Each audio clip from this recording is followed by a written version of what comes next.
we already hinted at the normal line. You guys did it last night in your practice. But just to reiterate, the normal line to a curve at a point is the line perpendicular to the tangent at that point. That point of perpendicularness has to do with the slope, so it's the opposite reciprocal. There we go. So all right. We pretty much just do the same exact thing that we did last night. Yeah, this is just 2 more review examples for you.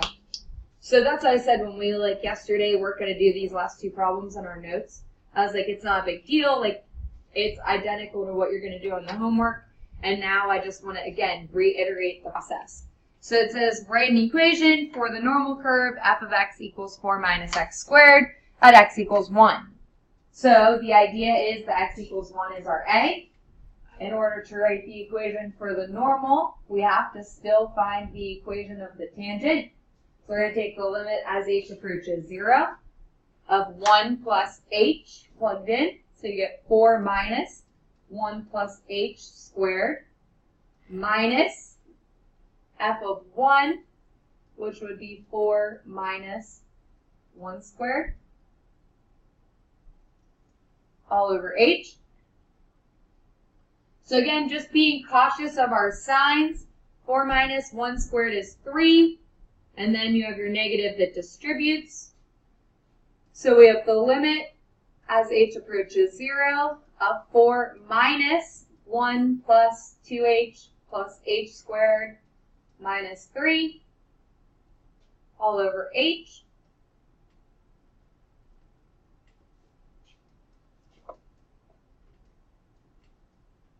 Four minus 1 becomes 3. This negative distributes to the 2 and to the h squared. So you get 3 minus 2h minus h squared minus 3 all over h.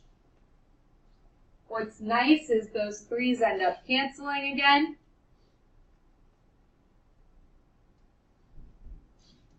And our h's can factor out. So you take an h from here, here, and there. So you're left with negative 2 minus h, or a slope of negative 2. So it doesn't even ask you for the equation of the tangent, just the norm. So the slope of the norm would be the opposite reciprocal, so 1/2. In order to find the norm, we actually need our y-coordinate. This only gave us the x. So you need to know what f of 1 is.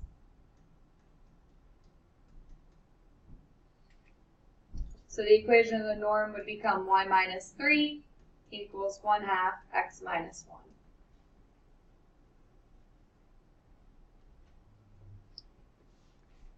And you're done.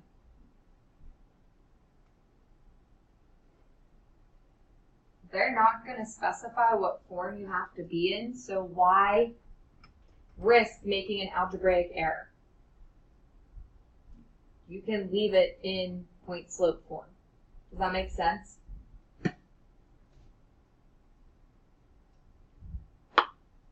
Okay, so like I said, this can be related to physics, and it goes back to where we started in 2.1.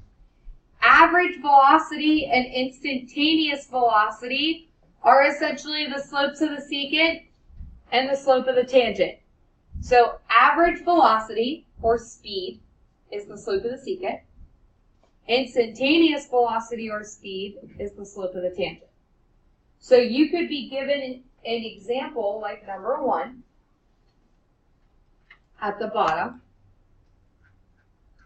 that says, using the equation y equals 16t squared, to define the rock's position function that gives the distance fallen, find the average speed of the rock over the interval.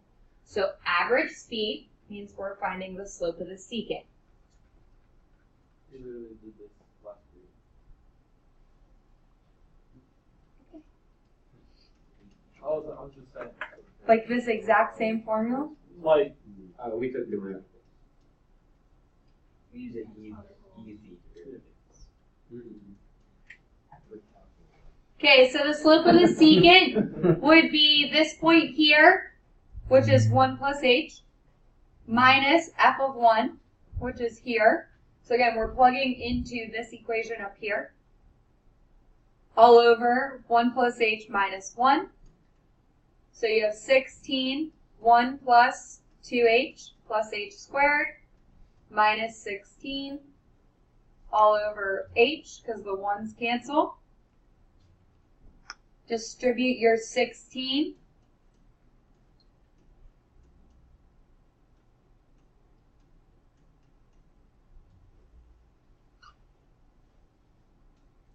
Recognize your 16's cancel, as well as an h.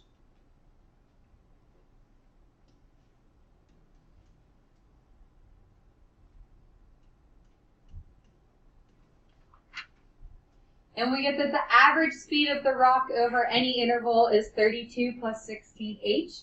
So again, what that means is that whatever the height or the time is that you are plugging in, you can find its average speed at that point.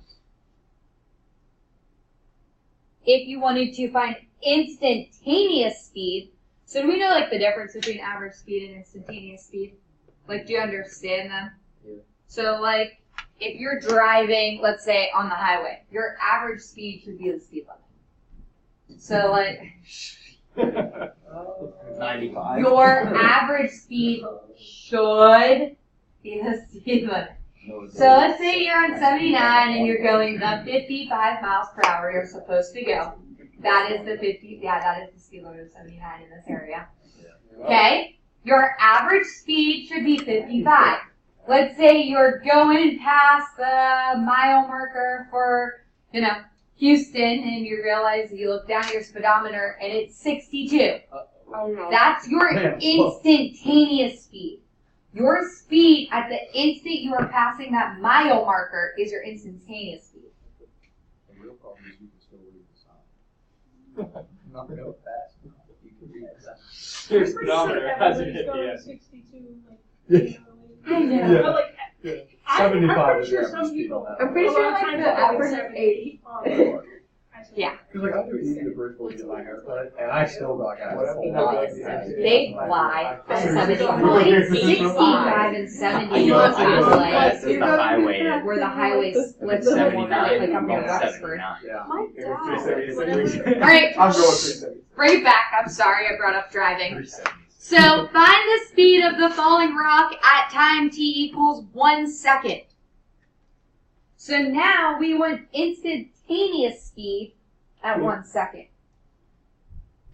So how does that change? Yeah, exactly. Now, instead of looking at the slope of the secant, which is the average, we want the limit of the secant. So we want the limit as h approaches 0 of that 16 plus 2h, right?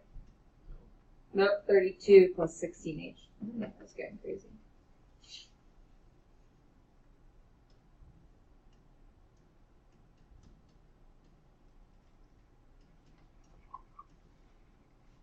So that makes their instantaneous speed 32.